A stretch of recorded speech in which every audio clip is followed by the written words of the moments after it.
Sahabat-sahabat Kristus yang kekasih, kita jumpa lagi dalam renungan harian di hari ini, Jumat tanggal 19 November tahun 2021. Kebenaran firman Tuhan kita akan baca dan renungkan, namun sebelumnya marilah kita menghadap Tuhan di dalam doa.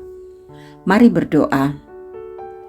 Kami memahami bahwa firman-Mu adalah pelita dan sulu dalam kehidupan kami. Kami tak dapat menjalani kehidupan ini tanpa petunjuk dari firman Tuhan. Karena itu kami rindu untuk membaca dan merenungkannya. Roh Kudus, tolonglah kami. Biarlah firman-Mu ini akan mengambil bagian dalam kehidupan kami.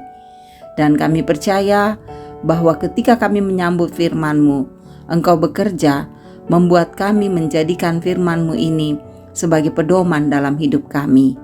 Bersabdalah Tuhan, kami menyambut firman-Mu. Dalam nama Tuhan Yesus, Juru Selamat kami bersyukur pada Bapa di sorga. Amin. Saudara-saudara yang kekasih, Sakaria pasal 12 ayat 1 sampai dengan ayat yang ke-14 kita akan baca dan renungkan di saat ini. Pembebasan dan pembaharuan Yerusalem. Ucapan ilahi, firman Tuhan tentang Israel. Demikianlah firman Tuhan yang membentangkan langit dan yang meletakkan dasar bumi dan yang menciptakan roh dalam diri manusia. Sesungguhnya aku membuat Yerusalem menjadi pasu yang menyebabkan segala bangsa di sekeliling menjadi pening. Juga Yehuda akan mengalami kesusahan ketika Yerusalem dikepung.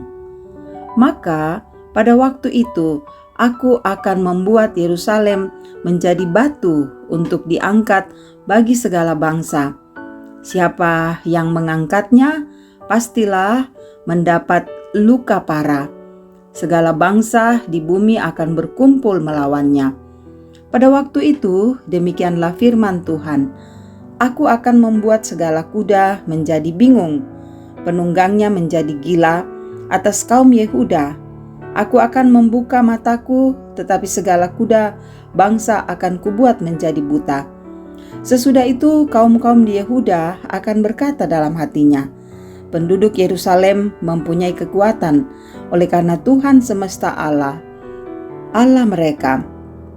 Pada waktu itu, aku akan membuat kaum-kaum di Yehuda seperti anglo berapi di tengah-tengah timbunan kayu, dan seperti suluh berapi di tengah-tengah timbunan bulir gandum. Api keduanya akan menjilat ke kanan dan ke kiri segala bangsa di sekeliling, tetapi Yerusalem selanjutnya akan tetap tinggal di tempatnya yang dahulu. Tuhan akan pertama-tama memberi kemenangan kepada kemah-kemah Yehuda, supaya keluarga Daud dan penduduk Yerusalem jangan terlalu bermegah-megah terhadap Yehuda. Pada waktu itu Tuhan akan melindungi penduduk Yerusalem, dan orang yang tersandung di antara mereka pada waktu itu akan menjadi seperti Daud, dan keluarga Daud akan menjadi seperti Allah, seperti malaikat Tuhan yang mengepalai mereka. Pada waktu itu aku berikhtiar untuk memunahkan segala bangsa yang menyerang Yerusalem, ratapan atas dia yang tertikam. Aku akan mencurahkan roh pengasihan dan roh permohonan atas keluarga Daud dan atas penduduk Yerusalem, dan mereka akan memandang kepada dia yang telah mereka tikam, dan akan meratapi dia seperti orang meratapi anak tunggal, dan akan menangisi dia dengan pedih seperti orang menangisi anak sulung. Pada waktu itu, ratapan di Yerusalem akan sama besarnya dengan ratapan atas Hadad Rimon di lembah Megido. Negeri itu akan meratap, setiap kaum keluarga tersendiri, kaum keluarga keturunan Daud tersendiri, dan istri mereka tersendiri, kaum keluarga keturunan Natan tersendiri, dan istri mereka tersendiri, kaum keluarga keturunan Lewi tersendiri, dan istri mereka tersendiri, kaum keluarga Simei tersendiri, dan istri mereka tersendiri, juga segala kaum keluarga yang masih tinggal, setiap kaum keluarga tersendiri, dan istri mereka tersendiri.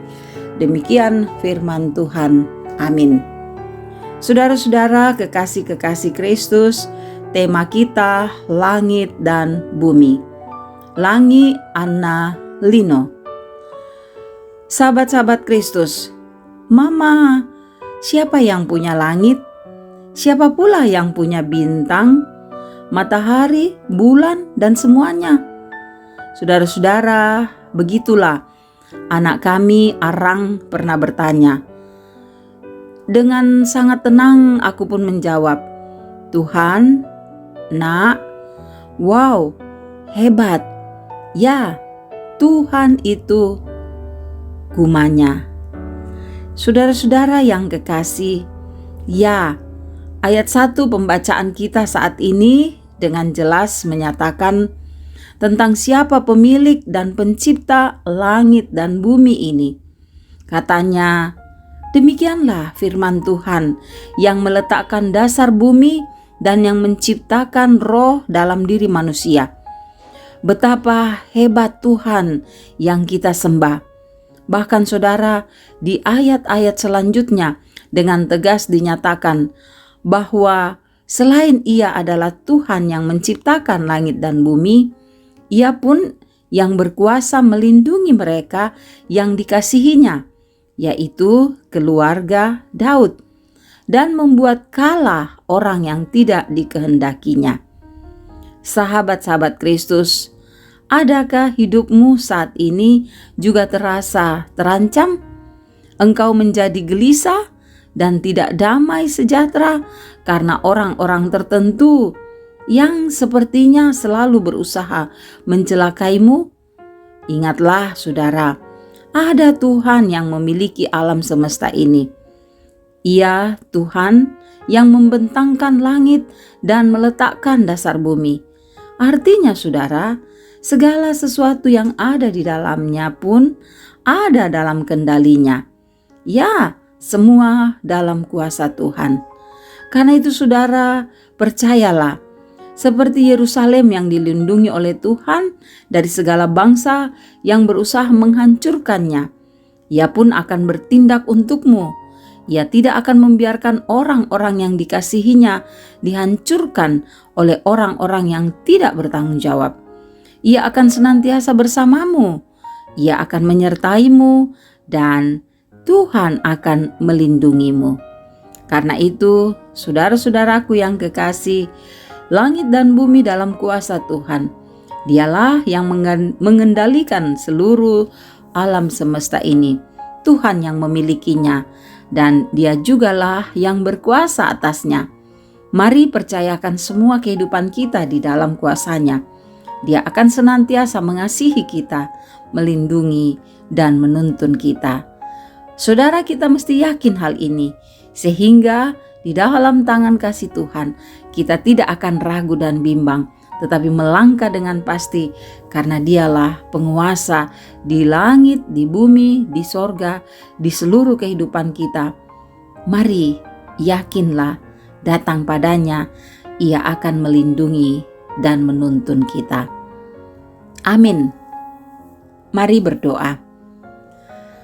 Engkaulah penguasa hidup kami, penguasa alam semesta ini. Kami percayakan semuanya dalam kasih Tuhan. Terima kasih untuk firman-Mu. Hari ini kami yakin Tuhan akan menuntun kami melewatinya dengan damai. Dan berkati keluarga kami, berkati anak-anak kami, berkati usaha dan pekerjaan kami. Biarlah dalam kesemuanya itu Engkaulah yang menyatakan kasih-Mu, agar kami boleh hidup dengan damai bersama dengan anak dan keluarga kami. Agar kami boleh bekerja dan menghasilkan hasil yang memuaskan. Agar kami menjalani hidup ini untuk kemuliaan nama Tuhan dan hidup kami menjadi berkat bagi sesama kami. Juga kami mau menyerahkan untuk setiap pergumulan kami, baik yang sakit Tuhan sembuhkan, baik yang bermasalah dengan keluarga, dengan sesama, dan baik yang mengalami duka Tuhan hiburkan. Dalam segala perkara hidup kami biarlah Tuhan campur tangan, agar kami tegar dalam menghadapi setiap pergumulan yang ada. Juga jika kami bersukacita, Tuhan sempurnakan, agar sukacita kami berkenan di hadapan Tuhan. Bagi orang tua kami, Bapak Ibu lansia, Tuhan selalu jaga mereka. Beri semangat dan kekuatan menjalani hidup ini agar mereka tenang menghadapi hidup ini dengan baik. Berkati para pelayan-Mu, biar mereka tetap setia melayani Tuhan. Berkati bangsa kami, negara kami, biar kami semua boleh hidup dalam suasana damai di negara ini. Dan teruslah Engkau membimbing kami, agar kami sungguh boleh melihat bahwa sungguh kuasa Tuhan nyata, dan kami percaya dan membawa hidup ini dalam bimbingan Tuhan. Ini doa kami, ampuni dosa kami. Kami bermohon hanya di dalam nama Tuhan Yesus, Juru Selamat dan Penebus kami. Amin. Terima kasih saudara-saudara boleh mendengarkan renungan harian ini. Biarlah firman ini menjadi berkat bagi saudara-saudara dimanapun saudara-saudara berada. Tetap jaga kesehatan, tetap semangat menghadapi hidup ini. Tuhan memberkati dan terus mengasihi-Mu, mengasihi kita semua. Salam sehat.